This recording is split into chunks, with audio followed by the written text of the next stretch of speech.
Hi, I'm Sam, And I'm Samri. and welcome to the Lines Between the Stars podcast. All right, we are having a fun episode today. Yeah. So first, let's go to our first topic, which is, do you know anything about the issues on Twitch going on right now? Twitch. A little bit, but you have more knowledge of it. So Yeah. let's explain Twitch. Yeah, so Twitch is a streaming platform.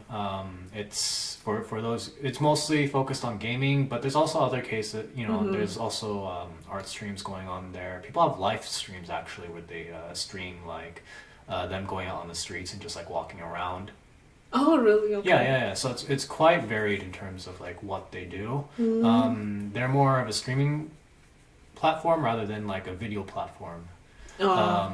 Yeah, because you said it's destroyed after a few days. Yeah. After 2 weeks, so like they'll save your VOD, and then after 2 weeks they'll just delete your VOD. Makes sense. Yeah. Yeah, because most places don't have like a big database for like storing all that data. YouTube's crazy in that regard, actually. Yeah. Like you think about how YouTube works and how much data YouTube must like have need to store everything. Yeah. It's crazy. Yeah. So Twitch has a thing called rating, which is when you end a stream and you have your viewers, you pretty much send your viewers to another stream, pretty much, and it helps promote like grow activity. It helps promote growth for like a lot of smaller, smaller groups. Yeah. And Raid, RAID. yeah, raid. And unlike, you would think of like a raid as a bad thing, in this case it's a good thing.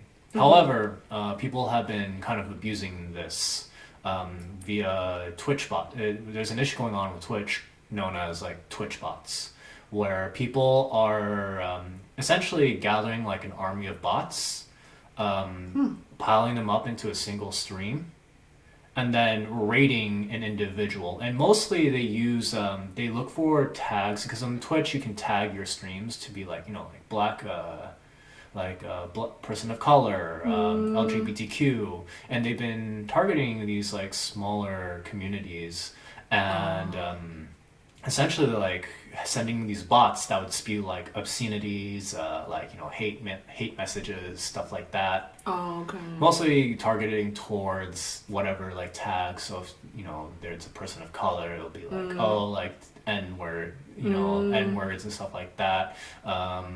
If it's like LGBTQ, they'll use like LGBTQ slurs. And a lot of it is only targeting the smaller, like marginalized groups. Like the big streamers usually, like white, white male, or like even female as well. But usually the big streamers aren't targeted by this. Interesting. And actually recently, Twitch actually is suing two people who are responsible for some of the bots. Oh, really? So they're doing something about it? So Twitch actually came out today and saying like, "Hey, we're doing something about it." So it's good. It's good. I've still seen like the bots like still like around. But it's knowing that they're doing something is good. Actually, on September 1st, there was even like a Twitch protest where like a lot of streamers actually kind of like protested the use of it, where like they didn't stream for a bit. Oh, okay. But it is also like, and for a while, it is good to see that Twitch is doing something, because the popular opinion was that they weren't going to do something, since a lot of the bigger streamers weren't impacted, and Twitch really wouldn't do anything until like it like hit their bottom line, which like a lot of the smaller streamers really don't. There's not as big of numbers for them, for Twitch to like really want to do something. So seeing them do something is good. Yeah. At the very least, I hope it like put some fear in some of the people who are like making these bots. Interesting. And really, like, here's the thing: like, you can have like a single person can make like 1,000 bots, because Twitch doesn't verify you can make an account without having a verified email. Oh, okay, okay. which is the difference between Twitch and like YouTube, for example. Mm-hmm. Not to say that like you can't get like a bunch of bots hitting you on YouTube as well. Like Oh, I've yeah. I've I've gotten that happen to me. Yeah. Like it's I it lost is it. yeah, it is not like people are like, oh, let me move to YouTube. I'm just thinking it's the same thing. Yeah. Like you'll like some bored teenage like some bored kid or some bored child, and even if they aren't a child, they are a child like mentally. In their hearts, they are just like a bratty child. So Yeah. like, I'm just gonna call them children, regardless of their actual age. I mean, I'm kind of like reluctant to call them children because like I don't want to insult children. You know? Yeah, Like that's true. the That's things true. they do is like really sadistic stuff. Yeah. So Yeah. But yeah, it's just kind of like an interesting thing. I know people who like get anxiety like when they see that, you know, like they're really anxious Oh, yeah. in terms of like wanting to stream or not stream oh, okay, because because of like, you know, raid bots. And heck, like even I was like scared yeah, when I was like doing streaming and on Twitch. on both Twitch and on YouTube. Oh, okay. Like after that, like after I like got hit by like Oh, a yeah. raid, like a big like, you know, a big troll attack, I was like, oh my god, like oh my gosh, like what the heck. Yeah. Now I have like there are resources for you to help with moderation tools, but even then, like it's really hard. Like people have like ban lists of like, oh, these are the this is like a list of like robots that you can ban, but there's so many. There's so many, like it's like in the thousands. It's in the thousands, and like there are more, like, you know, because the bots can just be like the same name, but then they like change like certain parts of it. Yeah. So like honestly, it's like an infinite amount of like Bots. right? Wow. It's hard to preemptively like block them. And the night bots that you have set up. They work for a certain degree, but then you have to balance like what's too much and what's too loose. Because I've definitely had like my Nightbot like ban people that weren't supposed to be banned. Okay. You know, maybe they're just like typing a lot of messages, you know. So when and then someone's Nightbot, banned, do they just like they can't see your video anymore they cannot speak in chat at all? Like at all. Yeah. at I can all? I can actually unban them. Okay. I found out how to unban them. Okay. Because sometimes that happens where someone messages too much, and then like they'll get banned. So I've had that case of that happening. I found out how to unban people though, which is So nice. on your end, you can see, oh, someone's message was retracted or Yeah, something. pretty much. So that's how you know they've been yeah, banned. that's how you okay. know. That's how you know. Okay. And like it deletes like all of their messages as well. Okay, because on YouTube, if they message a lot as well, it it doesn't ban them. It just like deletes their messages. Yeah. But they can still message later on. Yeah. But yeah, it's Okay. or you can put them on. I mean, on YouTube, it also puts them on a timeout too. Yeah, yeah. I have a Nightbot. Like Nightbot is good for it. YouTube's moderation tools are like really bad though. Oh. Something that I have noticed on YouTube is that the ban and make person a mod is like right next to each other. Oh. So you can 100% accidentally like go to like ban someone and accidentally make them a moderator, which is even worse. Yeah. You know? You're like accidentally labeling a bad Twitch bot into a moderator. Yeah, no, this is on YouTube. Oh, okay. Yeah, this is on YouTube. YouTube's moderation tools are like worse. You know, they're like the UI. barely there. It's the UI is bad. You know. UI stands for user interface. Yeah, user interface. So that's kind of like the story of Twitch bots, Okay. and it's really interesting because I only just started streaming on Twitch maybe like a month and a half ago. Yeah. You know. And personally, I think that Twitch is like much better for streaming. You know, just because of like other things, like there's like no delay. Oh, okay. Between, like, Between the messages. Between chat and like your video. Okay, like Like when you YouTube- stream it, Yeah, when I It's stream the it, they same say time. Yeah. maybe like a 2 or 3 second delay. delay from the viewer. Yeah, from the viewer, Okay. right? So the people are going to be saying things like 2 to 3 seconds after I see it or Okay, after I say it, right? nice. Yeah. YouTube is like 20 to 30 seconds on like the fastest, on like the least amount of delay. Yeah, because like It's terrible. when I used to mod your YouTube channel, Yeah. I can hear your voice because like you're really loud when you stream, Yeah. and then it's like after like half a minute, it's like on There. YouTube, and I'm like, oh.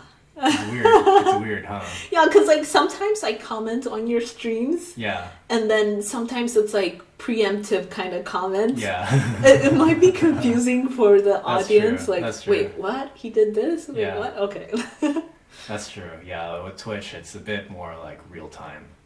But yeah, like if you're a content creator on YouTube, feel free to look up Nightbots. Yeah. Set up if you Nightbots on Discord. Yeah, if you stream, Is Yeah. it Discord or you can. It's set up to be on YouTube. on and- YouTube? Okay. Yeah, it's set up to be on YouTube. You just make. You just create. You go to Nightbot. You can look up Nightbot on Google. Yeah, yeah. I forgot the end thing. It might be Nightbot.tv or something like that. Okay. But you just set that up. You generate a link, and then it generates like a user. And then you set that user to be an administrator. Oh, okay. Okay. I haven't Yeah. done that, but Mhm. I have only done the ban word list. Yeah, yeah. But Nightbot's a lot. Nightbot's like an automated system that just like does things for you, Okay. right?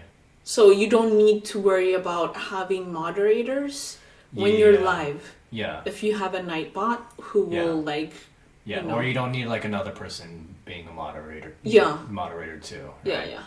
Sometimes like I'll have people who I have as mods, but sometimes they can't make every stream. Yeah, yeah, definitely. And like I wouldn't expect them to make every stream, so that's good for like when you're just streaming alone.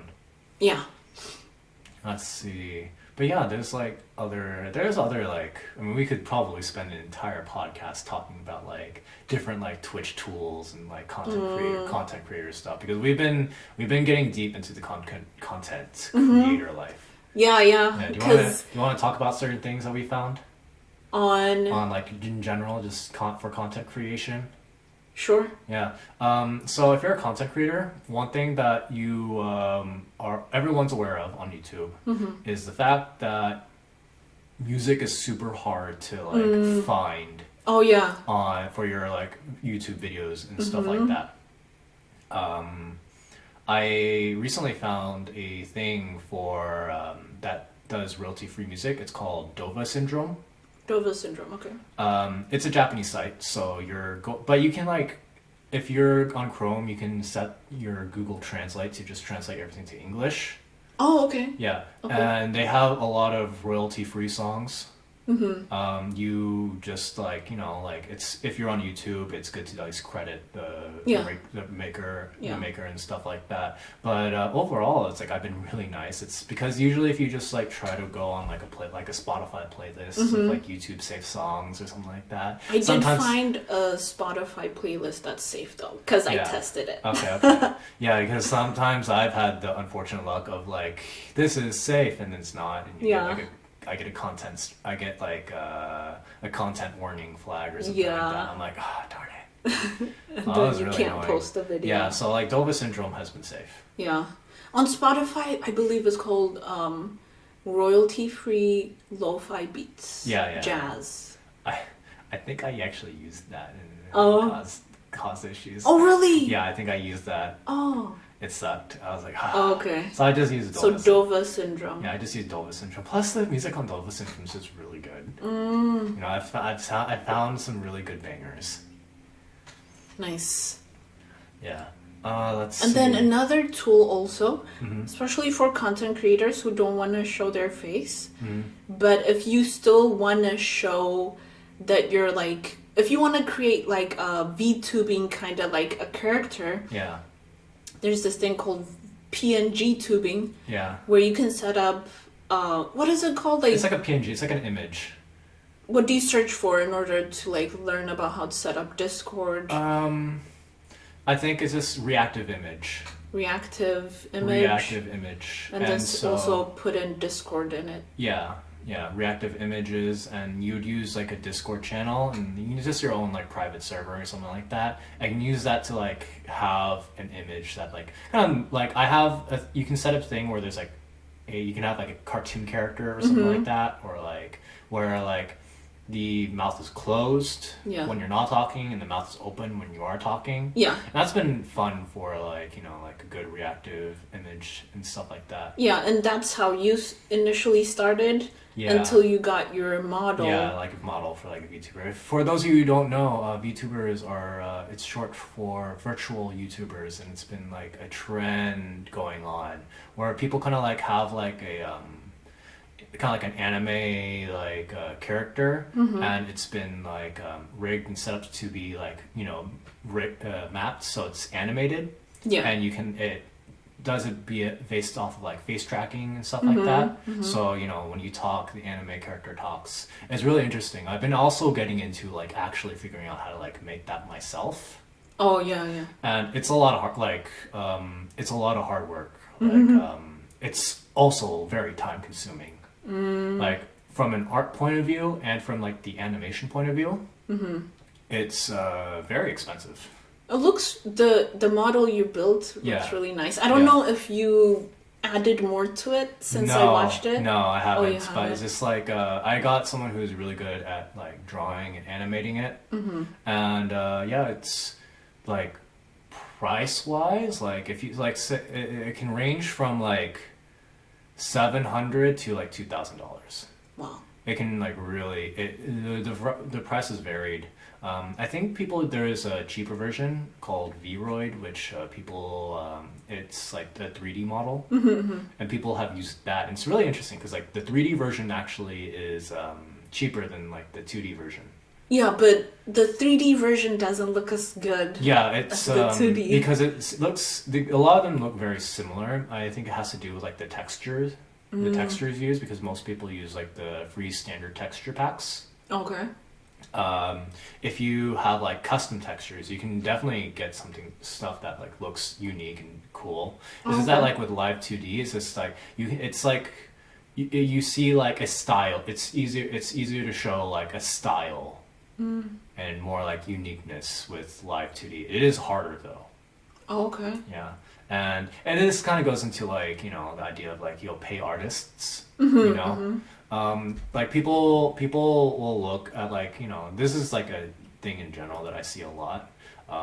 People see like a thing like, wow, this is so expensive, right? And to that I'll say, buying a picture is cheap, but having art made is expensive. It is, right? And you also have to think about like the time and effort, energy it takes. It takes a lot of time and effort and energy. Yeah. And I really like how like VTubing has actually caused like another like resurgence of like a lot of people like asking for like art commissions and stuff like that. Nice. Okay. Like because like I know that whenever I look up like VTuber commissions, like now most of them are like all full commissions. Like I'm full. Like I am done. You need to be on a wait list or something like that. Nice. So it's like good way for artists to make rent. And Live 2D actually is a pretty good way to make money too, like as a side hustle. Oh, okay. I would say like because it's a lot of work. It's like, you know, it's very time consuming because you kind of have to, you take like every piece and you have to like animate them on different axes. It's easier than like standard animation because it's mostly like deforming stuff. So like moving like taking an object like a layer and then moving it from like left to right, you know, and just putting in all the positions on the axes. Interesting. So it's a bit easier than like standard animation where you have to draw every frame. A lot of what Live 2D does is that it does a lot of the in-betweens for you. But I know that like, you know, people can still like make a pretty good decent money. Like the software, it is a subscription based software, and for a year it is $100. Okay. But if you do like one commission for like $300, for example, and this is on the low end, right? Oh yeah. This is on the low price end where you like say you charge like $300 for a rigging commission, that ends up paying for its Yeah. that subscription ends up paying for itself, like Okay. with the first one, Nice, nice. right? That's good. Yeah, so I haven't Nice. gone to that part yet, but like I've gone to like drawing. I've been drawing more recently. I've been focusing on that. Yeah, yeah. And I see that you enjoy it really, Yeah. like, very much. Hmm. And that I'm happy for you. Yeah. Let's see what other things. There's for streaming. There is Streamlabs and OBS. And there's like two different softwares. I like OBS. Yeah, I like OBS too. Most people, like a lot of people, actually like Streamlabs because Streamlabs is the other alternative. Is it free? It's also free. It looks nicer. It has a really easier graphical interface. Okay. However, it is less optimized. I've seen people who have like dropped streams because of Streamlabs. Because of I don't know what happened or like what goes on in the backgrounds, but it is less optimized than OBS is, Interesting. and so OBS runs better. Okay. But Streamlabs is like easier to find stuff apparently. Like it's easier to navigate the UI. Like OBS can be kind of like obtuse with a lot of its stuff, but once you get used to OBS, it's pretty fine. Yeah. Easy. I mean, you kind of get what you pay for. Yeah. And I mean, like, I appreciate free stuff. That's I like, mean, both OBS and Streamlabs are free. they so. are free. Like, OBS is more reliable. Yeah, OBS from what you're saying. Yeah, OBS is more reliable. You know, it's like old school, like old school basic things but it's not gonna like break your computer running. Yeah. Also it's been it's like we've gotten like a camera for like our content creation stuff too. Right. It's really nice. Yeah, it's really nice. It's we got like a Canon EOS M50, I believe, and it's been nice for just like taking. I've been mostly using it for taking pictures. Okay. But you used it to like take some videos and stuff like that as well. Yeah, I'll need to transfer it and post it yeah. on YouTube. Okay, yeah, that's true. That's true. Yeah. Yeah, so it's cool that like we have like that thing ready as well. I forgot what the tool that I use. I'll have to click on things. Okay. But let's see. Oh, by the way, what we use to actually record our podcasts, we use Audacity. Audacity. Yeah. AUDACITY. Yeah. If you are looking for something that like just does simple like voice recording, Audacity is a great tool. Yeah, It it's lets free. you do. Yeah, it's free. You can do like cool things like adjusting sound levels and stuff like that. Another free software to use, and just Google all this stuff. Don't go into the Windows Store and like try to find. Oh these. yeah. I used to like download stuff because I have a PC, Windows PC, and I used to download stuff from the Windows Store. Yeah. And it's like the worst quality and. Yeah, because Microsoft, the Windows Store, there's no like vetting. There's no system to like check. So anyone can post their apps on there. Yeah, anyone can post their apps on there. Some people will pretend to be like actual legit apps. Like there's like you thought you downloaded Audacity the first time because you're like, oh, I got it from the Windows Store. I was like, no, download it from Google. Yeah. Just Google it. And there's also speaking of apps, if you go to Chrome App Store, like any app store, I don't know, I feel like it's only Apple app stores that are safe. Apple and Android app stores, really. Oh, okay. Like, anything for like a phone, but when it comes to PCs, you don't want to really rely on an app store for the most part. Yeah, because it might be putting in like little viruses that like track your whatever you're doing on your computer. Yeah. Especially like when you're downloading. I know it's Android technically, but like the Chrome Web Store. Yeah. Those ones are not. Yeah. With safe Android, either. with Android phones, I usually end up just using the Google Play, what was it, Google Play Store. That's like the one that you use. And you think you it's use. safe? Because Google actually like vets. It's like this. It's like the app. It's the Apple App Store for Google. Yeah, I don't know, cause like I don't know what it's like to have an Android phone, cause I've always had an iPhone. Yeah. But I'm pretty sure, I don't know if it's different, the Google App Store on your phone versus on the desktop, like the Chrome Yeah. App Store. Yeah. Because I feel like the Chrome App Store. I mean, Yeah, like, I don't anyways, really use- you can I don't Google have- it, yeah, but like, yeah. we're getting very technical here. Yeah. But the other tool that I use is called Animatica, Yeah. and I think it's like $15. Okay. That's where I put in transitions, like Okay. I add audio, all that stuff Nice. to it. Yeah. Okay, that actually reminds me. I can recommend Clip Studio Paint. As that's like the tool. That's the software I use to do drawing and stuff like that. But I've used it as like a makeshift Photoshop, for example, as well. Okay. Because I mean, like it's more for illustrations and drawing, but you can definitely use it to like like do a couple of touch-ups for stuff. It has a lot of the stuff that Photoshop has, right? Oh, okay. But maybe less on the side of filters. But like Clip Studio Paint is like maybe like $50. Like Clip Studio Paint Pro is $50 Okay. as a one-time purchase, and the software goes on sale a lot, so you can easily get it for $20, Nice. right? Yeah. And it's really nice. I've been using it to do all my drawing and stuff like that. That's what I was using to illustrate the whole like stages of grief Yeah. and all the other ones where I draw and write on the screen. I've been using Clip Studio Paint Pro. Yeah. Yeah. And for that one, to connect it to your computer, you need to have Well, that's if you have like if you're drawing on a tablet surface or like an iPad or something like that. Oh, okay. So Right. if I'm drawing on a touch screen on my on Yeah, my if laptop. your laptop has like if you have a laptop that's using like a touch screen, or a drawing tablet via USB or something like that, you don't need a capture device. Oh, okay. But like you're using my old tablet, and so that requires like an external capture card.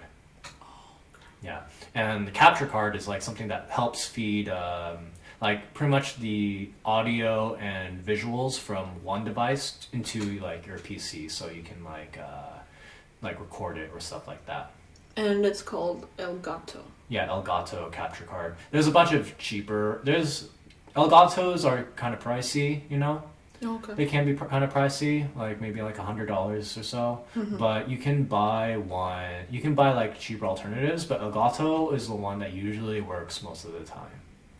I haven't had to really need to like debug too much with my Elgato. Yeah, and with everything, right? Like, the more expensive ones tend to be the more reliable ones. Yeah, but don't get into the trap of being like, oh, I need like the most expensive stuff to make content creation, right? You got your start just doing cell phone videos, like cell phone videos, right? That's true. Yeah, that's the very first video I recorded on my YouTube. Yeah, And it's like the most popular one. yeah. I recorded it like 9 years ago. I think. Well, here's the thing: is that like you say it's the most popular one, but I think it's just because it's been there for like it's 9 been years. Yeah, that's right. true. It's been there for 9 years. It's an OG for like Amharic, like Git is learning tool. And you know what? If you like did more and more Git is learning tools, you have like a good microphone to like talk to. It's probably That's the most true. clear. Most of the Mark videos that I've seen have been like really like kind of bad quality and stuff really? like that. Yeah. Okay. So you have the benefit of having a really good quality mic. So you've been researching I'm Amharic? not really researching, but I just thought it's kind of like dived. You a looked little up bit, stuff? Looked up stuff. Oh, And okay. like the ones that I've seen have been like pretty bad quality, Oh, okay. right? So I'll continue making videos. You can make videos and just it's one of those things of like, oh yeah, just speak very clearly, and then and you're used to talking these podcasts, so like you're good at like speaking into the camera now. Enunciating words and stuff. And the mic we're using is called Yeti. YETI. It's a Yeti, but like that's a USB mic. I'm looking into like condenser mics, which are supposed to be better. You know? What's that? It's something that instead of going into a USB, it goes into like an audio jack. But like I haven't looked too much into it. Okay. Yeah, it leaves for like better sound quality. Okay. Yeah. Interesting. Yeah, I've been like re-listening to like VODs and seeing like sometimes I'm just like, oh, like I peaked there, like I peaked my microphone peaked there, or something like that, or like stuff like that. I end up getting to be like, okay, I gotta like rewatch like video, like I'll rewatch my videos and see like. What is it? Critiquing your old videos. Yeah, see where I did wrong, and then I can fix it in the future. I fix it in the future, That's a smart move. Yeah. I never watch my old videos because like I don't want to feel bad about like my old self, Yeah, but it's kind of like you get used to listening to your own voice. That is another thing that when you gotta get used to is you just gotta get used to hearing your own voice. Yeah. Right, because most people hate the sound of your own voice. Yeah. I mean, especially on like phones and stuff. Yeah. It's a research topic too. You can look this up of like why you hate your own voice, because what you hear in your ears is not what other people hear. Just because of the position of where our ears are in correlation to our mouths. So the voice you hear coming out of my mouth is different from what I actually hear right now. Because the way how sound moves, you pretty much push out the air molecules and then it hits your ears. But because my mouth is facing forward and my ears are physically behind my mouth, so I hear something different. Yeah, I mean that plus you are your own body, and all the mechanism to make the sound is different. Is like your throat is like physically close to your ears, and it's fascinating. Yeah, exactly. Like imagine like you're far away from a person. They'll sound different than they do when you're like up close to them, right? So the same applies to actually just you yourself. Yeah, and I guess like the whole technical aspect of it, when it's like the technology which is like zeros and ones, like translating your voice into like I took a class on that. I took a class on that in college. It was like an advanced 400 level class, like 400 level class too. I could get your eyes lit up. I could talk into this topic for a while, but a lot of it has to do with how we as humans speak, and how a lot of times we skip words or consonants. But because how our brains work, we will fill in the blanks because we are highly optimized machines. Okay. Like, for example, when I say, this is the example that I like to use, butter, right? Right? You heard that as butter, right? Yeah. But what I said was butter. Yeah. Right? I didn't make the butter sound. It's butter, but Yeah. You fill that in, right? You fill that in. But when you go to a machine and have the machine try to process that machine has to now process that the D sound needs to be pronounced as a T sound with context. It has to right. Do a whole AI situation. It has to do a whole like AI situation in that case. Also, because of this, I'm very good at getting Alexas to work.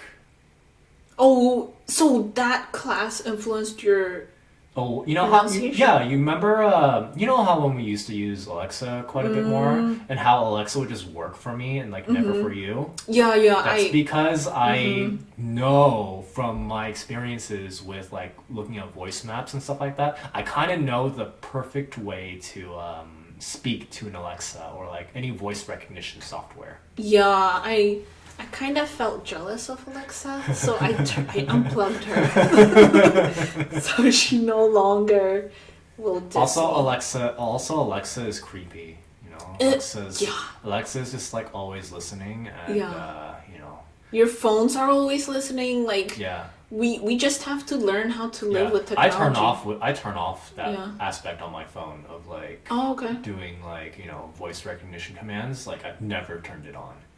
Oh, okay. I'm like, yeah, don't listen to me. I don't know if I've turned off my Siri thing. Oh. So she might have. She might be listening to us right now. Yeah. Okay. Anyways, I think that's a good point to wrap up this episode. Yeah, it's a nice techie. Yeah, a little techie thing. Episode. Talk about Twitch bots. Mm-hmm. Hey, if you're listening on YouTube, please like and subscribe. Yeah. And yeah. Listen on Anchor so we can get some money. Yeah, listen to us on Spotify. Yeah. And Lines between the stars. Yeah, and this is the Lines Between the Stars. And we'll see you later.